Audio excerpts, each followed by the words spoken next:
Google SketchUp tutorial की इस video में आज हम हमारी पिछली वीडियो को कंटिन्यू करेंगे। पिछली वीडियो में हमने सर्कल और पॉलीगॉन कमांड के बारे में जाना और सीखा। आज की इस वीडियो में हम आर्क और आर्क की उन सभी टाइप्स के बारे में जानेंगे और सीखेंगे जिनसे आप इस गूगल स्केचअप में आर्क बना सकते हो। तो फर्स्ट है आर्क। तो आपको इसे माउस के ज़रिए एक्टिवेट करना है। कमांड एक्टिवेट करने के बाद आपको यहाँ पर नीचे सेंटर पॉइंट स्पेसिफाई करने के लिए ये बता रहा है। तो आप विपोर्ट में कहीं भी सेंटर पॉइंट स्पेसिफाई कर सकते हो।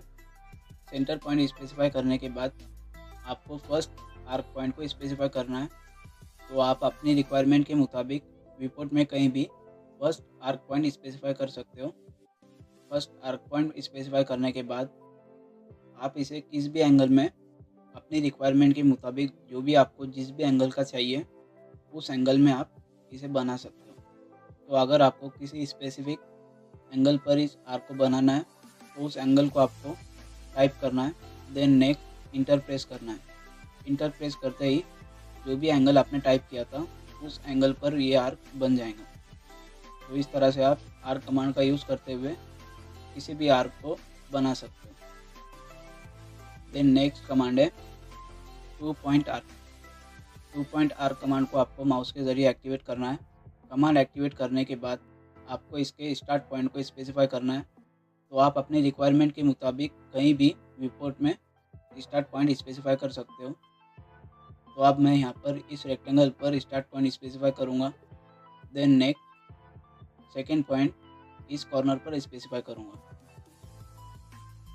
सेकेंड पॉइंट स्पेसिफाई करने के बाद आपका जो भी रेडियस है आप अपनी रिक्वायरमेंट के मुताबिक उस रेडियस को टाइप करने के बाद इंटर प्रेस कर सकते हो, या तो फिर आप इसे मैनुअली माउस के ज़रिए बना सकते हो। तो आप जिस भी डायरेक्शन में जिस भी एक्सिस पर इसे बनाना चाहते हो तो आप माउस के ज़रिए उसे कंट्रोल करते हुए उस एक्सिस उस डायरेक्शन में बना सकते हो, या तो फिर आप कीबोर्ड पर दिए हुए एरो बटन को प्रेस करके उस एक्सिस के हिसाब से इस आर्क को बना सकते हो।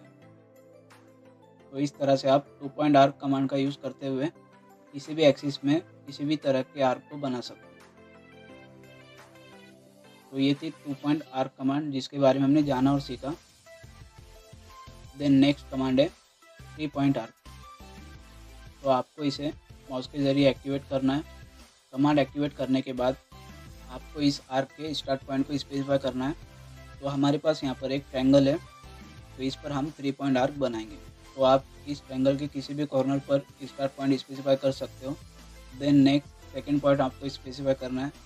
सेकंड पॉइंट स्पेसिफाई करने के बाद थर्ड पॉइंट स्पेसिफाई करना है। थर्ड पॉइंट स्पेसिफाई करते ही ये तीनों कॉर्नर पर कुछ इस तरह का आर्क हमें दिखाई देगा। देन नेक्स्ट अगर दोस्तों आप इसे देखेंगे तो ये पूरा प्रॉपर हमें आर्क नहीं दिखाई दे रहा है, बल्कि हमें इसमें कुछ साइड्स दिखाई दे रहे हैं। तो इन्हें कम या ज़्यादा करने के लिए आप जब कीबोर्ड पर दिए हुए कंट्रोल बटन को प्रेस करते हुए कीबोर्ड पर दिए हुए प्लस बटन को प्रेस करेंगे तो ये साइड्स बढ़ती चली जाएंगी, और अगर आप माइनस बटन को प्रेस करेंगे तो ये साइड्स कम होंगी। तो इस तरह से आप आर्क बनाने के बाद भी उस आर्क को स्मूथ कर सकते हो। तो ये थी 3 पॉइंट आर्क कमांड जिसके बारे में हमने जाना और सीखा। देन नेक्स्ट कमांड है पाए। तो पाए कमांड को समझने से पहले आपको आर्क कमांड समझना है। आर्क कमांड समझने के लिए हम फिर से आर्क कमांड एक्टिवेट करेंगे। आर्क कमांड एक्टिवेट करने के बाद हम विपोर्ट में एक आर्क बनाएंगे। तो दोस्तों अगर आप इसे देखेंगे तो ये हमें सिर्फ एक लाइन की शेप में दिखाई दे रहा है, और अगर आप पाए कमांड एक्टिवेट करने के बाद कोई आर्क बनाते हो तो जब भी आप किसी भी एंगल में पाए आर्क बनाते हो तो जहाँ पर भी आपका पाए क्लोज होता है वो आपको पूरी तरह से क्लोज करके एक सरफेस की शेप में दिखाई देगा। और अगर आप आर्क कमांड के ज़रिए आर्क बनाएंगे तो वो आपको सिर्फ लाइन शो करेगा। तो इस तरह से आप पाए आर्क और आर्क कमांड का यूज़ करते हुए किसी भी तरह का आर्क बना सकते हो। तो ये थी आर्क कमांड जिसके बारे में हमने जाना और सीखा। तो आज की इस वीडियो में बस इतना ही। मिलते हैं आपसे अगली वीडियो में।